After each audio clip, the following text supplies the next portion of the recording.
Okay, so this is the idea that has been burning a hole through my brain for quite a long time now. And it's basically this idea of what happens if you use projection sorcery with 60 frames instead of 24 frames.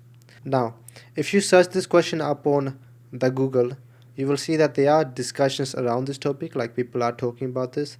But I don't really feel like there's like a nobody's really made like a video on this idea, right? Which, to be honest, I'm kind of surprised about because I think this is actually a very interesting idea. So because of that, I thought I'd make a video on this topic myself. So yeah, in this video I'll be talking about whether working with 60 frames would make you stronger and faster than working with 24 frames.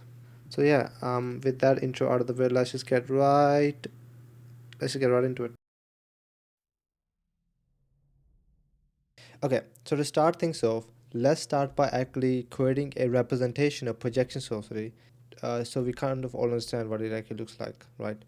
So let's say you have some projection sorcery user, and we made them cover a distance of 1 meter in 1 second. So if you did this, you can imagine that the person would project projection sorcery from their viewpoint and spawn in 24 frames at equal distance apart from one another over the 1 meter distance.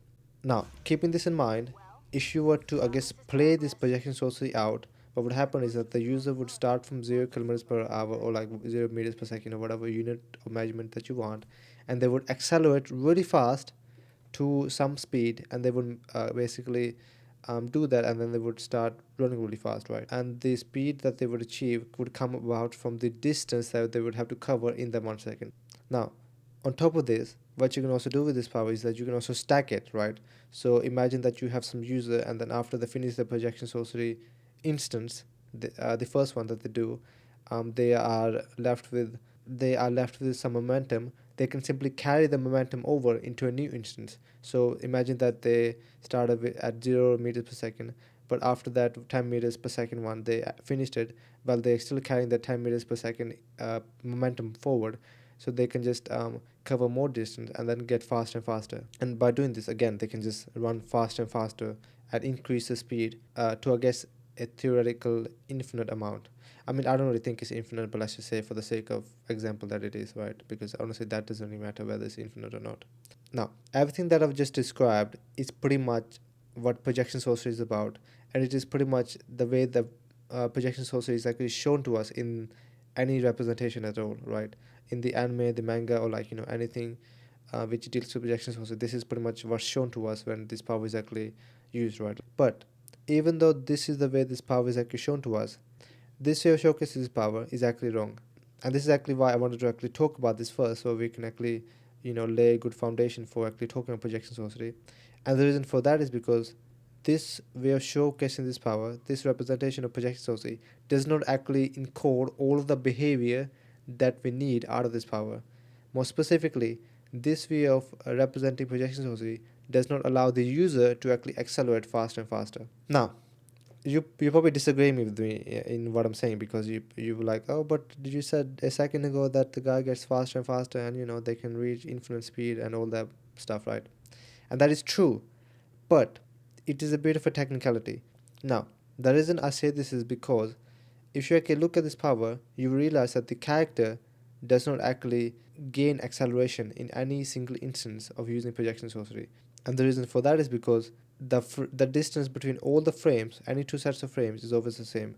And since speed is just a measurement of distance over time, that pretty much means that the speed between any two sets of frames is always the same. And since acceleration can only come about from a change in speed over time, it pretty much means that the acceleration is always zero, which means that the speed in any instance of projection sorcery is always the same. Now, I did say that you can actually get faster and faster, and that still actually applies here. You can actually get faster when you enter a new stack of this power, because what you can do is that once you enter a new stack, you can choose to cover a larger distance, which pretty much means that when you move from the last frame from the previous stack to the first frame of the new stack, you will accelerate really fast. But this acceleration would only happen every time you enter a new stack. And since a new stack can only happen every second, you can only really accelerate at every second, right? Which is why I say that this is a technicality because you are accelerating, but you're not really accelerating in a single instance of this power, which is why I kind of really don't really count it as like a I mean, I personally think it's kind of a cop out because this power wouldn't really work. A point blank period, it wouldn't really work with the way that it's actually shown to us. Now, you might be thinking, okay, so how do we actually fix this issue? Because again, this is actually a pretty big issue in this power, and I guess if you're happy with the fact that the guy is accelerating, but he can only do it when they stack the power, then this is fine. But I don't really feel like that is a good fix to this problem, so we're gonna try to fix it. Now, the way to fix this problem is actually not really that difficult. As acceleration comes from a change in speed, and since speed comes from distance over time, you can either vary the distance or you can vary the time. Now, out of this two, you can't really vary the time because the frames are spawning in at the same time increment, right? So instead, you should try to vary the distance, and that's pretty much what you should do. You should basically just try to vary the distance over time. So basically, the distance between any two sets of frames increases over time. So basically, instead of your projection source looking like this, it looks like this instead. And if you do that, then you have pretty much fixed this problem because now you can actually accelerate faster and faster when using this power. Okay, so to be honest, all of the stuff that I talked about before was kind of like a side tangent because it's not really directly connected to the discussion of whether 60 frames would actually make you faster than 24 frames. But I still wanted to talk about it because I feel like talking about it really helps to lay a good foundation when we're actually talking about projection sorcery. So we're all kind of on the same page. Plus, on top of that, as you saw, projection sorcery is kind of broken in its current representation, so you kind of need to fix it to make it, I guess, function properly, right? Which is, I guess, the other reason that I talked about it. But on top of that, there was actually another reason that I wanted to talk about this first, and that is that talking about all the stuff that I did actually helps us give us all the information that we actually need to answer the question of whether working with 60 frames would make you faster over working with 24 frames. And so because of that, I feel like I can just tell you guys what the answer is to the question. And the answer to the question would be no. Working with more frames would not make you faster. And the reason for that is because if you remember what I said earlier about speed, speed comes from the distance between any two sets of frames over time, and acceleration comes from the change in speed over time. But nowhere in any of that explanation did I ever mention frames having a bearing on your speed or acceleration, or as in like if you had more frames, you wouldn't really become faster or anything like that. I didn't say anything about having more frames making you faster. And so because of that, working with more frames would not really make you faster. So yeah. Now to be honest, this is kind of anticlimactic because I don't know why I was expecting the explanation or like not even explanation, like the discussion to be a little bit more long-winded, but honestly it's like as easy as what I'm saying, that because of the fact that frames have no bearing on your speed or acceleration, work with more frames would not make you faster, because the act of becoming fast when it comes to projection sorcery comes from the distance that you actually choose to cover, not necessarily how many frames that you actually have access to, right? Now, at this point, you might be thinking, okay, so does that mean that working with more frames is pretty much useless? As in, you're not really getting any advantage at all if you choose to work with more frames over just like whatever is provided to you, right? Like 24 frames. And that is not entirely true. Aside from speed, there is still one quality which exists where working with more frames would actually make you faster. So not faster, but better than working with less frames. And that is that working with more frames would give you access to more actions per second.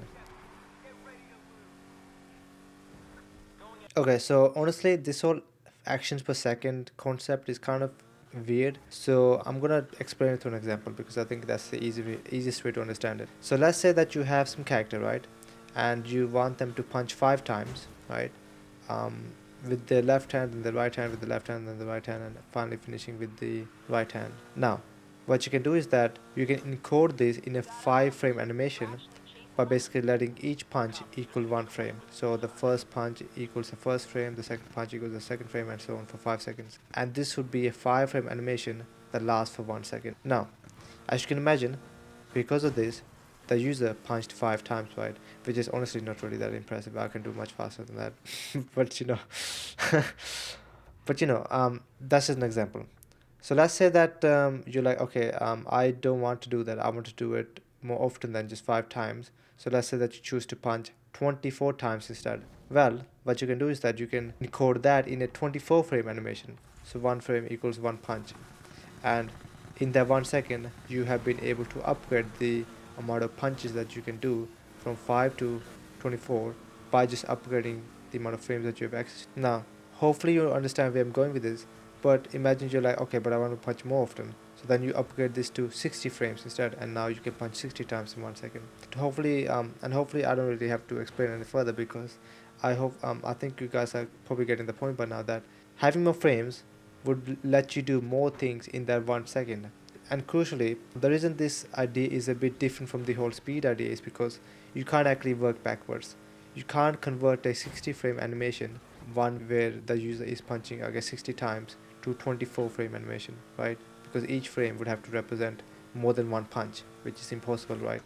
And similarly, you can't convert the 24 frame animation where the guy is punching 24 times to a 5 frame animation, because there are not enough frames to encode all that information, right?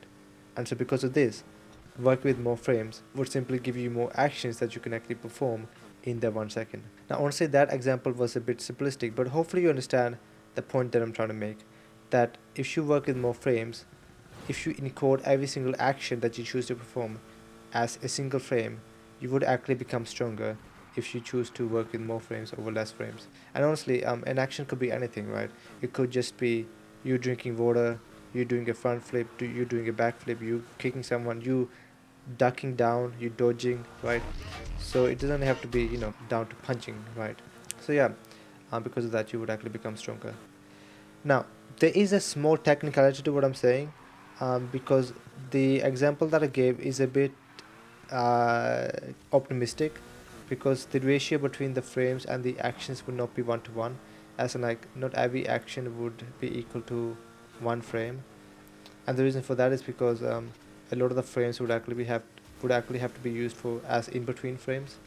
And if you don't know what an in between frame is, it's pretty much just a bunch of frames being used to create a transition between two actions, right? Like, for example, if I take the whole 5 frame animation where the guy is punching 5 times into a count, right? You should actually make the animation and play it out. It would just look like the guy's arm is just teleporting back and forth, right? It wouldn't actually look like the guy's punching. So to make it actually look normal, you would actually have to use some of the frames to create a transition between the first punch and the second punch, right? So because of that, you wouldn't actually have every frame be equal to one action. It would actually be like, maybe like every 10th frame, or like every 5th frame or something equals one action. I don't know, it depends on how much you can get away with.